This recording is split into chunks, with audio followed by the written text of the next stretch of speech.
Welcome to Mystara for the next remastered video, CM4, Earthshaker. I know I said this would be a remaster of the Tyranny of Dragons module, but that caused a few minor issues with the order of the videos, so I decided not to skip around despite how much I revile the original Tyranny of Dragons review. I'm going to be doing all of my remasters in the order I did initially. This module is part of the Warlords saga, a string of adventures designed to be played in Norwald as subquests during the Test of the Warlords campaign. This was definitely in the TSR silly phase, which anything in Mystara that focuses on gnomes falls firmly in. It's known for the giant robot more than the actual adventure. Giant is an understatement. This might be the most enormous construct in D&D history. I've looked. Enough build-up. I'm Mr. Welch, and it's time to form the head. Earthshaker is the fourth in the companion line of modules, hence the code CM4. It was released in 1985, written by Zeb Cook, with Caldwell providing the iconic cover art, and Ben Otero doing the interior art. I think this is the first time we've seen Otero's art in a Mystara product. He's definitely got a comedy vibe here, but sadly I can't ask him about his work because he passed in 2013. This is a very short module, at only 24 pages. I think only Veiled Society is shorter. 2 pages are full-color art, several are only half a page long, and there's some obvious padding with excessive spacing on the layout. And there's 2 pages of interior floor plans just for the machine itself. Earthshaker, while a minor module in the grand scheme of things, established the weirdness of Mystara. The setting was about to get the Gazetteers released in a few years, but the authors of the various books had different ideas on what the world should look like technologically.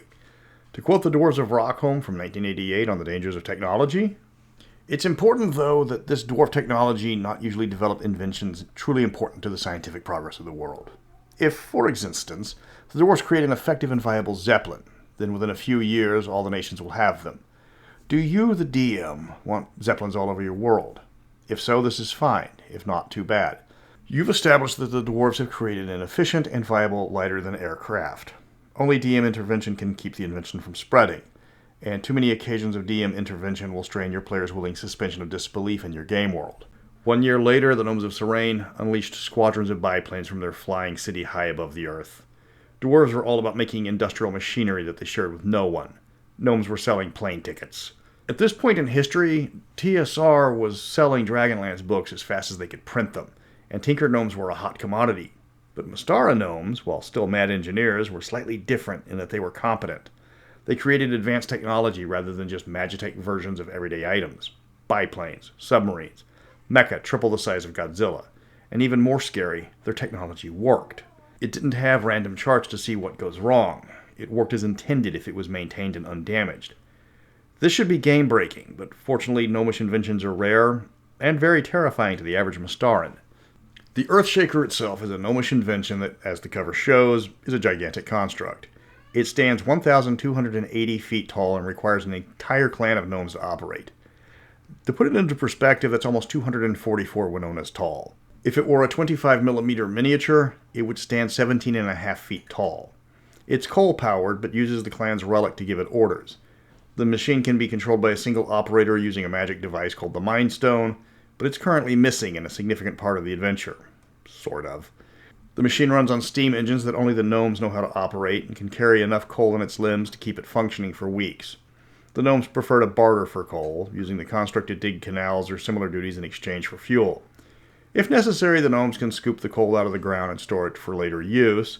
This requires them to process the coal and remove the dirt and other debris scooped up in the process, a task they loathe.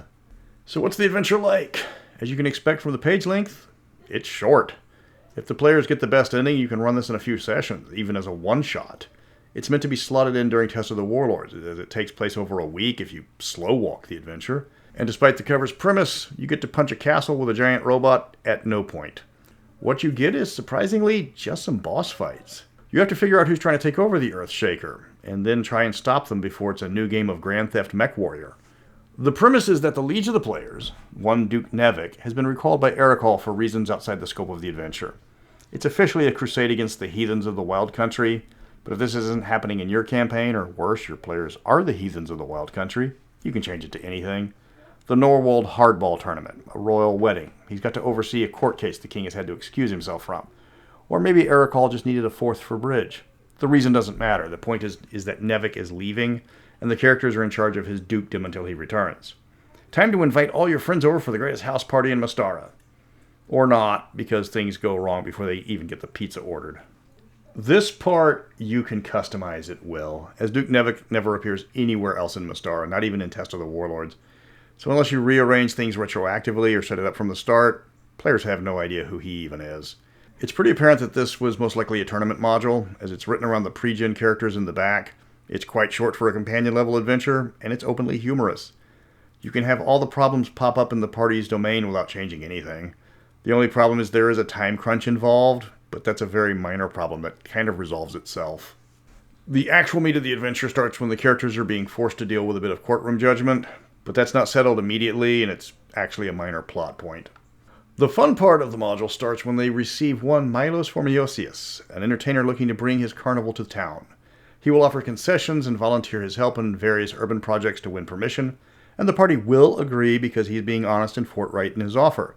Also, they know what's coming just from the cover of the module and want to get into an epic fight in the interior of the most enormous construct in Dungeons & Dragons history. Sure enough, the third day after he leaves, he returns and does indeed shake the earth. He brings his entire carnival well before the star's arrival, not just to show off the lesser acts, but to calm the crowd when they see his mechanical marvel appear from over the horizon miles away. There's a commotion while the army starts to mobilize and people start loading horses and carts to flee. The party will need to keep everybody from acting rashly, and they have Milos there to assure them and explain everything happening. He offers the characters a free tour of Earthshaker, and everybody else in the village can also pay for the privilege. The rest of the carnival is a standard fantasy festival, mundane displays of acrobats, low-level magic, several magical creatures that are either charmed or work for pay, with appropriate security measures like for the Medusa. Tents are pitched, concessions are prepared, and schedules are posted throughout the town. This is where you can safely show off all sorts of creatures and characters from across Mystara. Milos has hired entertainers and workers from across the globe, so races that would be obscure like a Trugan would easily have a presence here. Have characters from Scothar or Devania present that are willing to talk to the characters. It's all for show, and all of them are dressed for the part. The real adventure is about to start. This is more of a distraction for the players. A good chunk of the module is the description of the interior of Earthshaker. 7 out of the 24 pages to be precise, including a whole page of art showing gnomes doing essential maintenance. It feels like filler, but it was important enough to take up a third of the book. This is meant to be shown off to the characters, but it's not important unless they take notes for the upcoming battle that will rage all over the machine. If the players want to know where the strategic locations are, that's a weird question to ask a tour guide, but it will help very soon. The villains are finally introduced on the module on page 17, or 2/3 of the way through for those good at math. He's a generic bad guy with a magical stone that can run Earthshaker without the help of gnomes or coal. He's got a selection of high-powered underlings that will serve as backup. The gnomes are no match for the baddies, but the players are. And possibly their minions as well. As this is a high-level companion module, everybody playing will possibly have their own private army. Try to keep the players from flooding the giant robot with just wave after wave of troops. The bad guys will try to stealth their way on board and steal Earthshaker. If they do this, then it's a race to stop the mecha before it destroys Alpha. If the party is taking the tour, it's a series of boss fights to stop them. If the villain steals the Earthshaker, the characters need to stop it somehow. They can use their troops, sneak on board, or try to trip it or something similar. The gnomes will flee the construct as fast as possible. The villain's magical MacGuffin stone means he doesn't need fuel or gnomes to run it. The evil Baron wants to conquer Norwald with his prize and doesn't think twice that the Emperors might take it personally if some usurper stomped on his son. His plan is doomed to failure. Canonically, the Alphatian army stops him well short of Alpha if the characters don't. Then the noble who destroyed the giant robot gets to mine it for all sorts of iron. The best ending is obviously to prevent it from being stolen.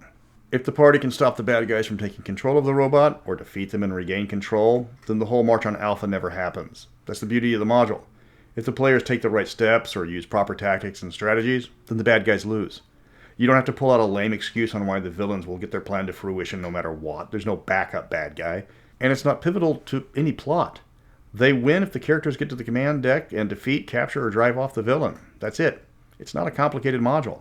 They get really lucky, they acquire the magical stone that makes the Earthshaker autonomous, freeing up a lot of gnomes from trivial tasks.